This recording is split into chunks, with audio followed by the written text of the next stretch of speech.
Olá pessoal, tudo bem com vocês? Sejam bem-vindos para mais um episódio do podcast do Lucas Karasik. E hoje, como sempre, aliás, tá super especial o nosso episódio. Estamos aqui de novo com o Vicente Cardia. Opa, beleza, galera? Ele tá aqui sempre acompanhando a gente no nosso novo quadro, né? Conversas de Artesão. Aliás, esperamos que vocês tenham gostado do primeiro episódio. Foi muito legal de fazer, conversar, aquela conversa bastante interessante.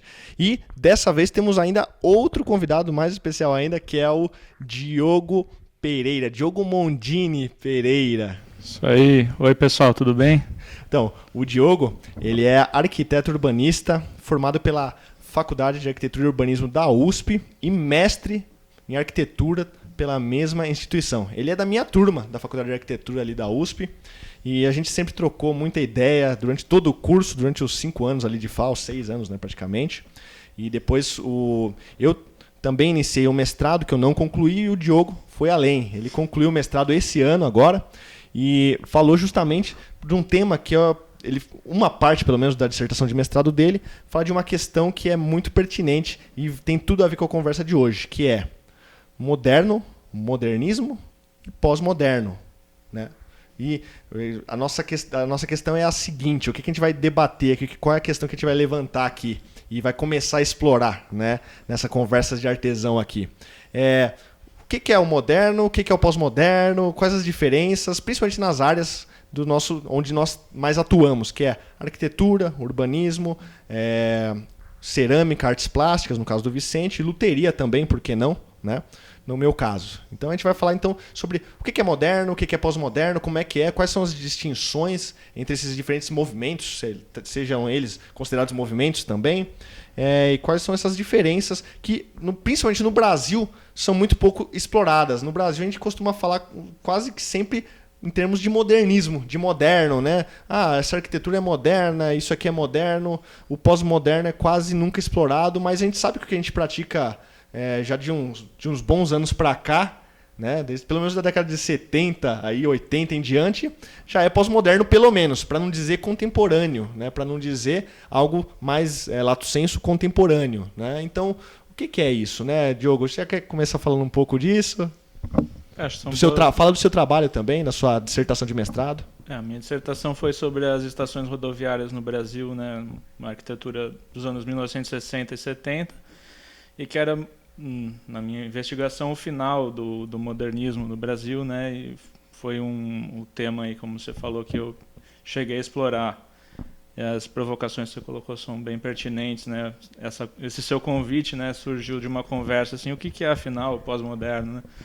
Eu sinto, como bem você falou, assim, principalmente no campo da arquitetura, que eu estudo, você também estuda bastante, né? O pós-modernismo, a gente estudou na FAO, é uma escola moderna muito forte, então é praticamente um xingamento, né? Então acho que a gente precisa pensar um pouco melhor o que é isso. Eu acho que confunde muito na arquitetura o pós-modernismo só com uma arquitetura historicista, assim, né?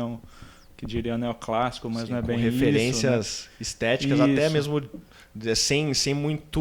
sem muita técnica, até sem muito apreço teórico, mas é uma referência historicista. O pós-modernismo também ele traz bastante questões interessantes para debater, que o moderno não trabalhava e justamente surge de um esgarçamento, né? um fim do moderno, assim, já não fazia sentido.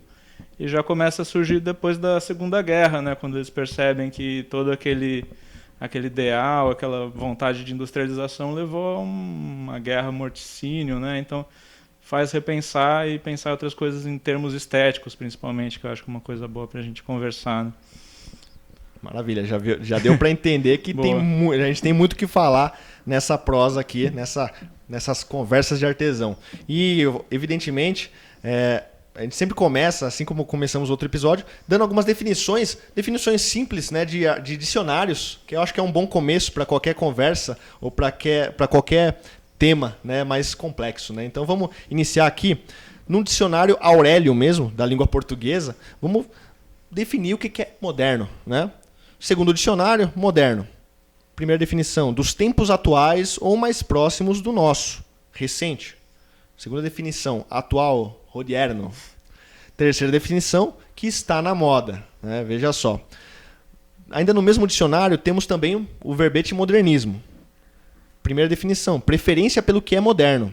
Segunda, facilidade em adotar ideias e práticas modernas. Terceira, nome comum a movimentos literários e artísticos surgidos a partir do fim do século XIX. Também conhecidos como modernistas. Né? Maravilha. E aí, o que você achou disso, Diogo? O Vicentão também, o que você achou dessas definições aí do dicionário? A definição do dicionário, eu até brinquei antes com você, né? O que a sua tia, o seu tio falaria, né? Isso é muito moderno, isso é tipo no sentido de ser atual. Mas confesso que para mim é uma coisa bem complicada de se definir mesmo. Na minha dissertação eu busquei como uma referência assim para pensar no que são esses termos. É o livro do Marshall Berman, do David Harvey. E, assim, a grosso modo, acho que para explicar, né, o moderno seria uma condição, né, seriam as condições sociais, econômicas, e aí o modernismo, né, na asserção do Marshall Berman, é essa vontade de transformar essas condições atuais, de você ser não um objeto, mas sim um sujeito ativo que vai transformar a partir daquilo que é dado da condição moderna. E aí uma coisa que eu penso muito também é que bom, a gente tem que sempre sair dessas definições de caixinha, assim, de uma historiografia do século XIX, né? Assim, a partir de tal momento é moderno, a partir de tal momento é pós-moderno, antes disso é clássico. Eu acho que, dadas essas condições, o que são esses fenômenos modernos, entender o que é esse moderno, você pode muito bem encontrar coisas modernas no passado, encontrar coisas que são pós-modernas antes do moderno. Eu acho que isso é muito possível, né? Sim. Essa provocação também. Maravilha. Vicente, o que você achou aí dessa definição do dicionário? Essa primeira definição bastante básica aí. Manda. Deixa eu dar uma... O Vicentão já tá pensando aqui na questão, porque realmente, não, esse termo, porque esse termo e essa conversa aqui não é fácil mesmo, ainda mais tentando contextualizar com cada uma das áreas de atuação de cada um de nós, né? Eu vou fugir um pouco da definição do dicionário, mas assim, uma coisa que eu penso muito importante em relação ao moderno e o pós-moderno é a questão do grupo e do indivíduo, eu acho. Eu acho que o moderno ele privilegia muito o grupo e o pós-moderno é mais o indivíduo, assim, na questão da produção. Eu acho que isso daí eu acho que é uma separação.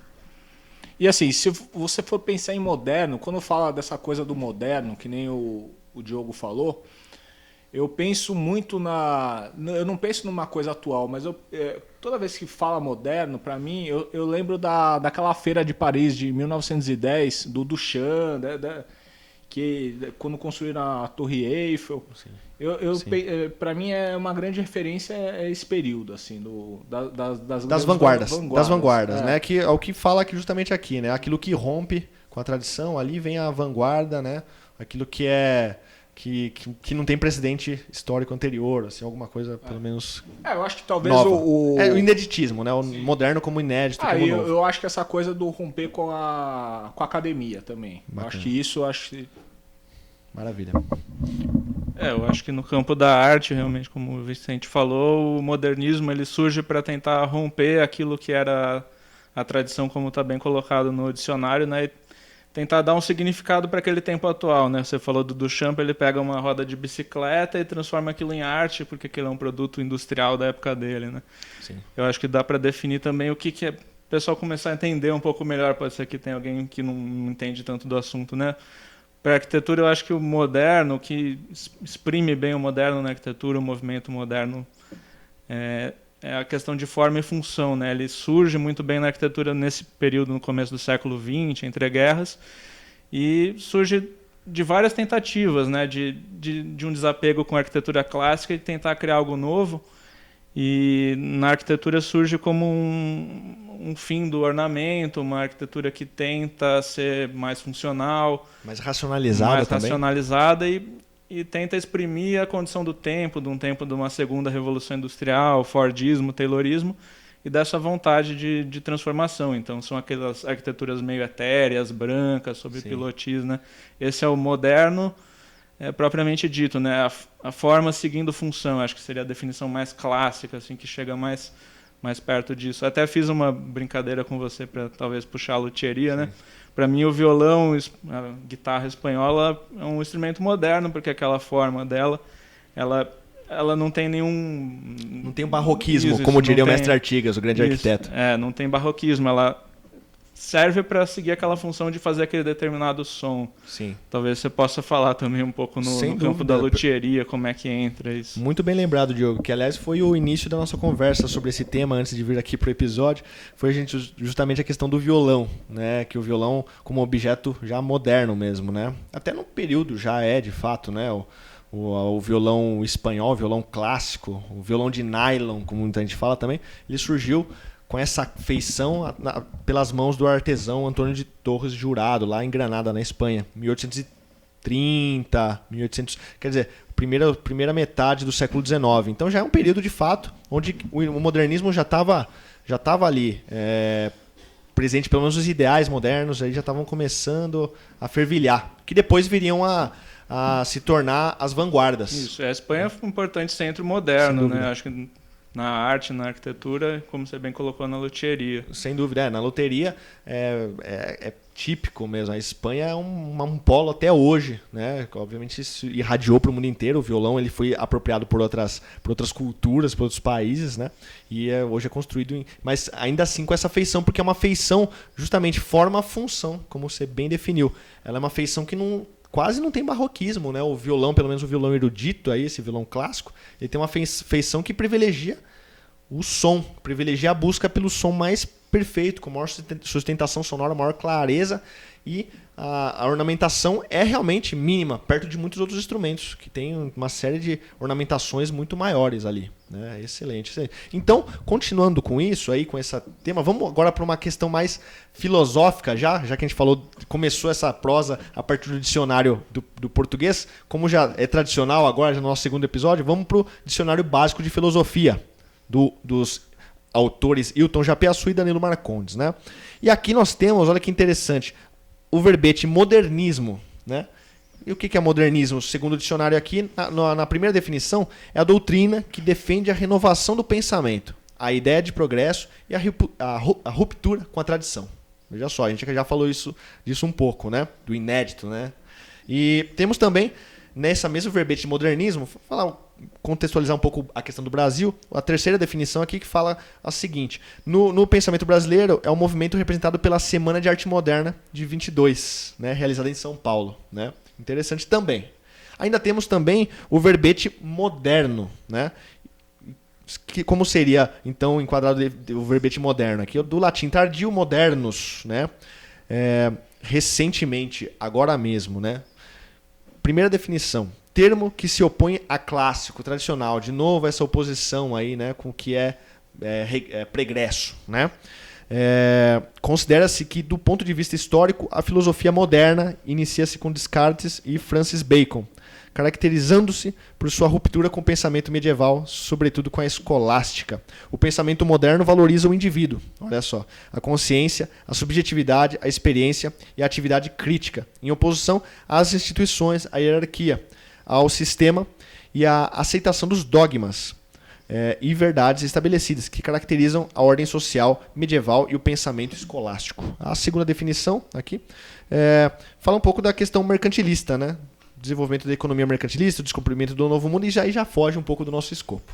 Né? Sim, seria o moderno da história, né? Que surge na Revolução Industrial, Revolução Francesa. Revolução Francesa, as revoluções. A gente já começou falando da questão moderna estética, né, que vai captar, né, com essa questão do modernismo de tentar exprimir o tempo, vai tentar captar qual que é o sentido desse tempo, né, e transmitir isso, né? Sim, as apropriaçõões tecnológicas também. Isso. O modernismo, tanto eu acho, na arquitetura já falou, né, já um pouco mais posterior, né, no caso, mas em outras vertentes como artes plásticas e tudo mais, ele busca, como você falou do Duchamp, né, transformar a roda de bicicleta ali, o mictório em, entre aspas, arte ali, né?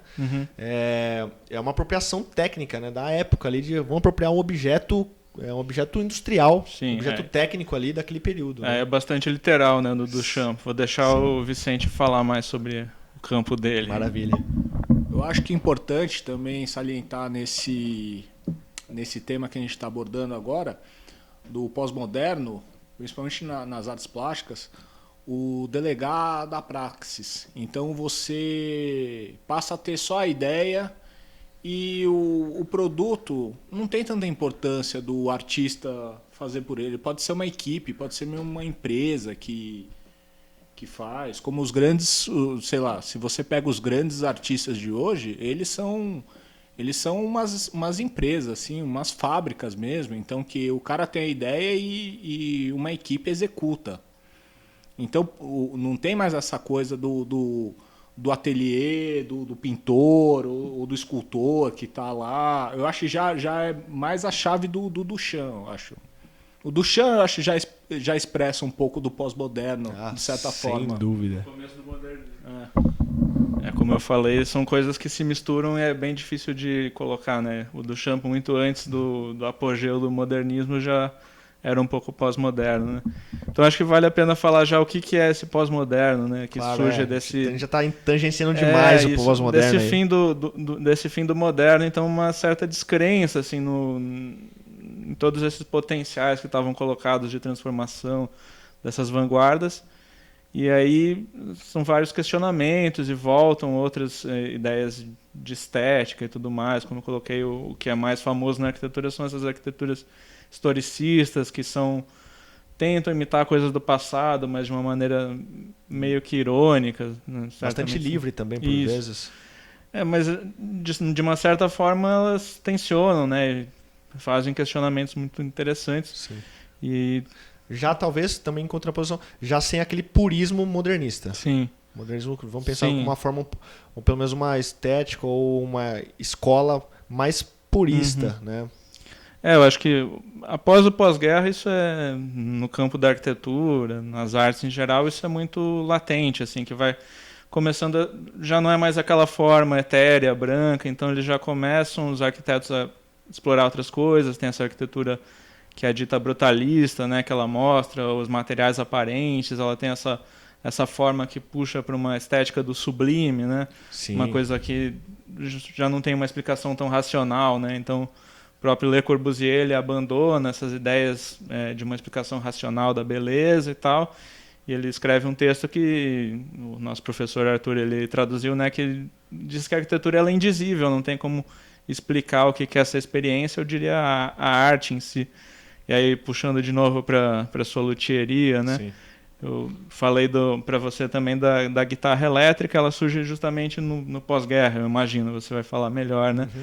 Mas pensando na forma que está no imaginário de todos, consolidada de uma guitarra elétrica, que é a Stratocaster, a Fender, né? Sim. Ela já traz formas que remetem a outros instrumentos, mas que não seriam necessárias numa função, elas têm uma função estética, né? Excelente. Essa é a coisa da pós-modernidade, de dar uma função estética e não apenas uma função lógica para as coisas. Não né? apenas então, o forma função isso, modernista. Moderno. Então, apesar da Stratocaster numa aserção comum ser muito mais contemporâneo e por isso alguma pessoa pode dizer, nossa, isso é muito moderno, ela tem esse lado pós-moderno da forma. Absolutamente, sem dúvida, sem dúvida. Eu acho que a guitarra, como você bem disse, na verdade, a primeira guitarra, que tem vários tipos de guitarra, né?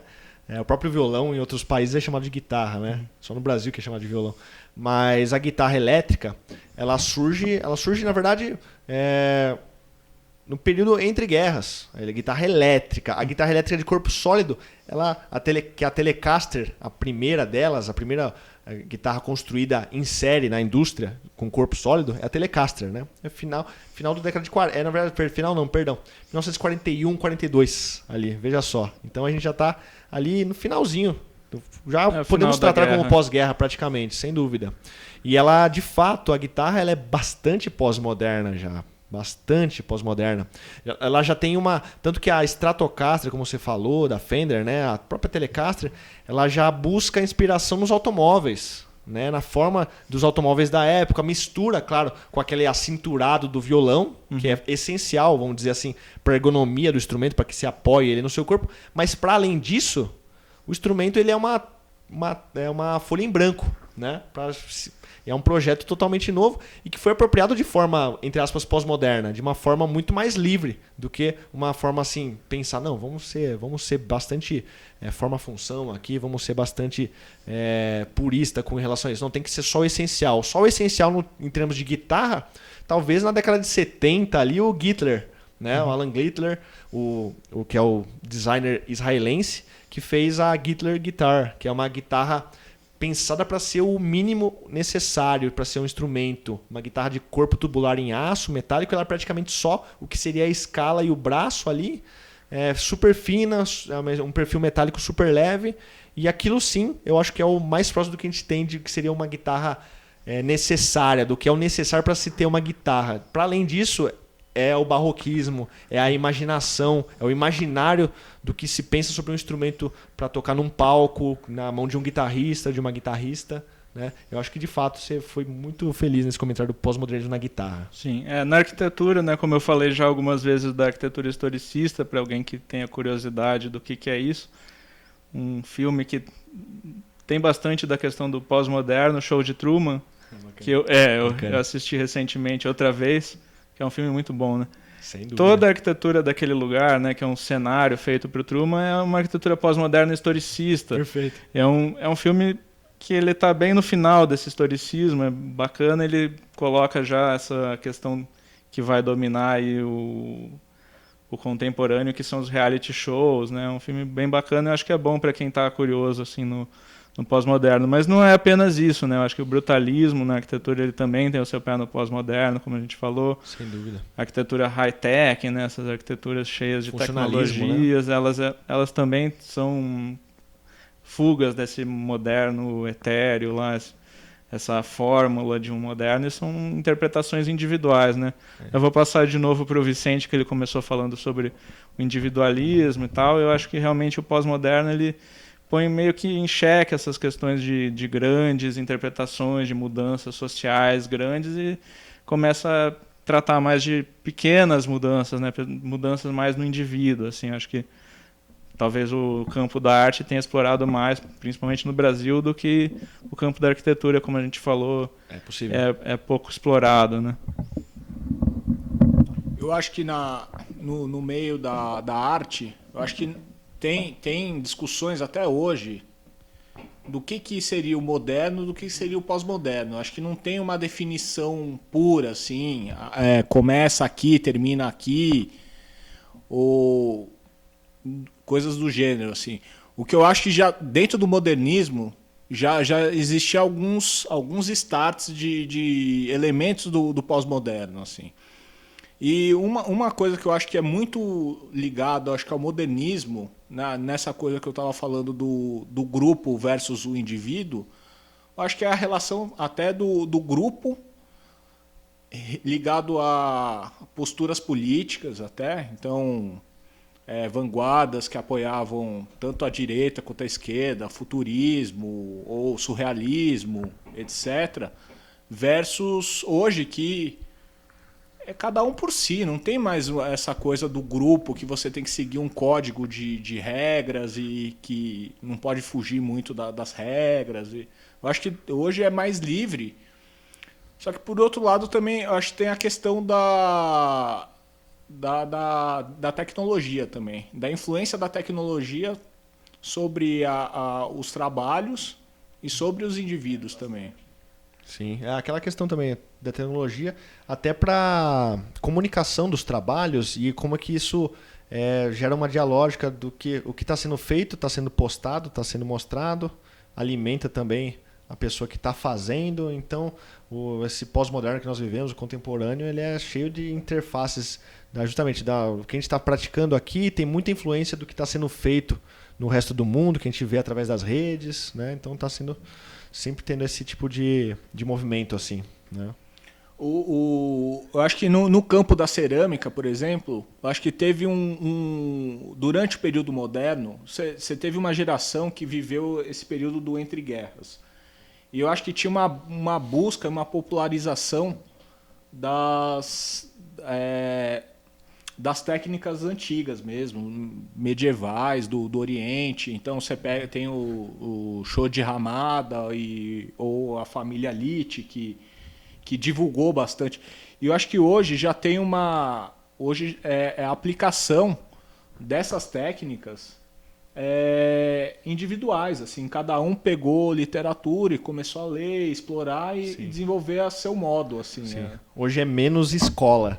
É menos como o modernismo era uma escola, vamos dizer que tinha até tinham diversas cartas, né? Carta de Atenas, tinham cartas definindo ali posições muito claras, e talvez até por isso a gente está discutindo aqui.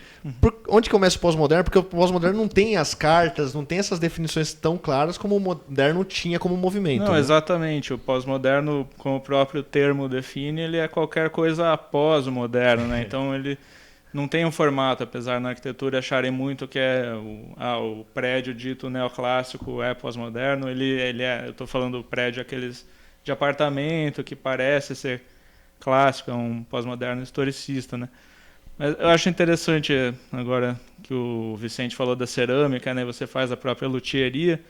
Eu acho que a sobrevivência, né, falando num podcast de artesanato, a sobrevivência do artesanato tem muito a ver justamente com o pós-moderno, com essa passagem desse momento moderno, porque o moderno em si, daquele das cartas, que tem um manual e tal, ele basicamente pretenderia extinguir essa função do artesão, né? Sim. Seria tudo produzido pela máquina, a cerâmica seria uma porcelana feita em máquina, então é a sobrevivência disso, e eu acho que um dos lados positivos para falar dessa condição pós-moderna é o reconhecimento, né, do lado artesanal, que não tem como ser feito pela indústria. Eu acho que surge esse reconhecimento depois dessa passagem do moderno, que gerou uma produção de instrumentos em escala industrial, popularizou a coisa, mas voltou depois para pensar, peraí, mas o que pode ser um instrumento? Ele pode ser feito de outras formas. Sim. E a guitarra especificamente, né, voltando para minha área, a luteria, a guitarra ela surge, na verdade, como objeto industrial. Né, como objeto industrial, muito embora com traços pós-modernos estéticos, mas surge como um objeto industrial fordista ali, de construção fordista. Esse lado moderno. Isso. É com um lado bem moderno marcado ali. Só que depois os artesãos fazem de forma até subversiva, revertem a lógica. Por que eu não vou fazer uma guitarra? Isso aqui é legal, isso que está sendo feito ali pela fábrica, pela Fender, pela Gibson. Vou tentar fazer uma no meu ateliê, na minha oficina. E os luthiers se apropriaram disso e começaram a fazer seus próprios instrumentos. E pior, começaram a desenhar seus próprios instrumentos, seus próprios modelos, que eu acho mais legal, porque é essa seara autoral na qual eu trabalho, desenhando meus próprios instrumentos. Então, tem sem dúvida esse movimento aí de se apropriar da técnica da indústria, ver como eu posso fazer isso aqui de uma forma também razoavelmente racionalizada, mas de forma ainda assim bastante artesanal, como eu gosto de fazer, justamente e aí você vê por teimosia mesmo, que eu gosto de fazer de forma artesanal, e aproveito isso. E hoje em dia, agora na luteria também, novamente, temos a entrada das CNCs, né? Então, mesmo uma pessoa hoje pode, na sua própria oficina, quase ter uma operação levemente fabril ali também, que você vê, temos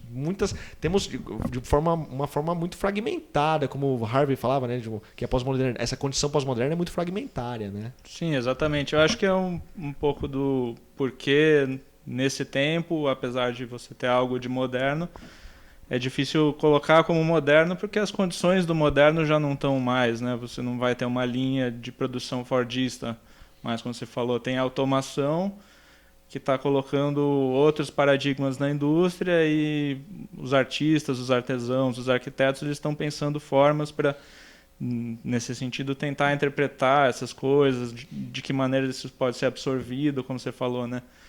Trouxe na luthieria um pouco dessa bagagem industrial para promover uma mudança no campo. Eu acho que é um pouco dessa condição, né? Eu acho que aquele modernismo do entre guerras, realmente ele já passou, apesar de ter deixado suas marcas. A gente realmente está agora numa condição que já é pós-moderna e com toda a pluralidade, né, dessa nossa época. Essa liquidez. Eu acho que, fazendo um pequeno adendo a esses dois assuntos que a gente está falando, da produção industrial versus a produção artesanal e o moderno e o pós-moderno, eu acho que existe também um um desgaste da indústria. Então, e ao mesmo tempo você tem o acesso às tecnologias. Então você acaba tomando a iniciativa que a indústria tinha. E hoje eu vejo que a indústria já passou por esse período do Fordismo. Daí teve um período intermediário que seria, de certa forma, se você olhar de forma econômica, o toyotismo, que seria um Fordismo mais flexível, por uma descrença hoje. Ninguém mais acredita na indústria como uma coisa positiva, legal. É tudo feito de meia boca, na China. Materiais cada vez piores. E tudo, durabilidade péssima. Tudo feito já para obsolescência programada.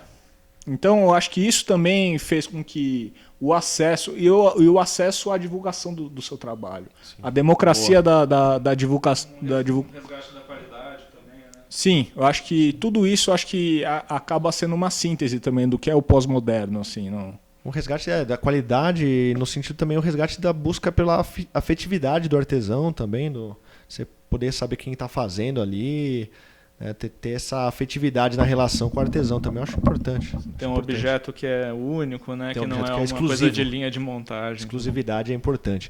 Para meio que finalizando aqui, né, o nosso tempo já está se esgotando aqui, mas eu queria fazer agora uma pergunta pro Diogo aí, que aí é curiosidade mesmo, porque é um tema que eu gosto muito, eu adoro o pós-moderno, toda essa relação complexa que ele nos dá aí de questionamentos e tal. Pretty Eagle, né, que para quem não sabe, é um conjunto habitacional, né, nos Estados Unidos, né, que foi demolido na década de 70 e teoricamente, pelo menos em arquitetura, ele marca exatamente com data e hora o início do pós-moderno, o final do moderno.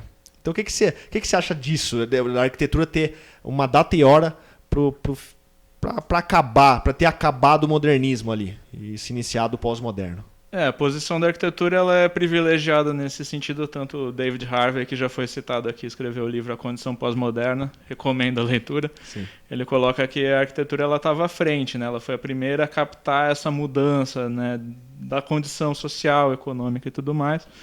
O Pretty Eagle ele foi colocado na historiografia internacional da arquitetura muito mais do que na brasileira, que não aborda. Ela aborda, mas tem uma continuidade muito grande do modernismo. Na nossa historiografia sempre fala de uma continuidade do modernismo, mas na internacional ele termina mesmo. Então o Charles Jenkins, né, escreveu que o Pretty Eagle, a demolição do Pretty Eagle, ele meio que pôs fim, né? É aquela coisa, é o evento marcante que a partir de então as coisas serão diferentes, né? Mas como eu falei, é difícil colocar em caixinhas, assim. Então mesmo antes da demolição do Pretty Eagle já estava assim do esgarçado essa coisa do modernismo. E aí a demolição do Pretty Eagle foi tipo, acabou, a partir de agora vão ser outras formas de interpretação, outras formas de fazer arquitetura, outras formas de urbanismo, né? Porque o Pretty Eagle também era uma intervenção urbana, não só arquitetônica, era um conjunto de prédios. Era aquele conjunto de lâminas habitacionais, bem sem graça, assim, né? Bem pouco interessante. Do mesmo arquiteto que fez as Torres Gêmeas, né? Então ele é tipo obras demolidas. Dizem que é o arquiteto infeliz, né? Mas é isso, eu acho que realmente como esse marco assim, ele é um símbolo, né, para mostrar que algo na arquitetura mudou, que não vai ser mais esse urbanismo, essa arquitetura moderna e que aquilo não está dando certo. Maravilha. Eu vou aproveitar então já para finalizar aqui, antes das considerações finais aí da despedida, eu vou aproveitar o que você falou de Pretty Eagle aí e tal, das demolições, deixar uma dica de filme também, que é Koyaanisqatsi.